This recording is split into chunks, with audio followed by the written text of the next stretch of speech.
এবার তৌহিদুদ্দিন আফ্রিদিকে নিয়ে সরাসরি মুখ খুললেন তার স্ত্রী রিসা।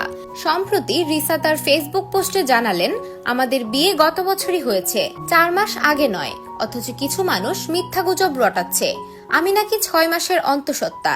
এসব কথা আমাকে ভীষণ কষ্ট দিচ্ছে। এমনিতেই আমি মানসিকভাবে ভেঙে পড়েছি। দয়া করে কেউ এসব গুজবে কান দেবেন না। যারা আমাদের শুভাকাঙ্ক্ষী তাদের কাছে শুধু দোয়া চাই, বিশেষ করে আমার অনাগত সন্তানের বাবার জন্য। আল্লাহ যেন কোনো মিরাকল দান করেন। জানা যায়, গ্রেফতারের মুহূর্তে আফ্রিদি বলেছিলেন, আমাকে নিয়ে যান, আমার কোনো সমস্যা নাই, কিন্তু আমার চিন্তা হচ্ছে আমার স্ত্রীকে নিয়ে। সে 6 মাসের প্রেগনেন্ট।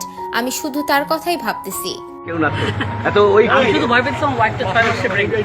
কিন্তু এই 6 মাসের প্রেগনেন্সির দাবি নিয়ে শুরু হয় বড়সড় বিতর্ক।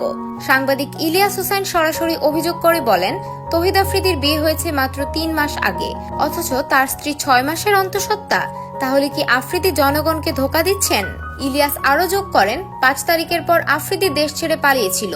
এপ্রিল মাসে সে দেশে ফেরে, এখন আগস্ট, মানে 4 মাস হলো সে দেশে এসেছে। তাহলে 6 মাসের বাচ্চা কিভাবে হয়? এই মিথ্যা অভিযোগেই ভীষণ ভেঙে পড়েন রিসা। তিনি বলেন, আমি মানসিকভাবে অনেকটা ভেঙে পড়েছি।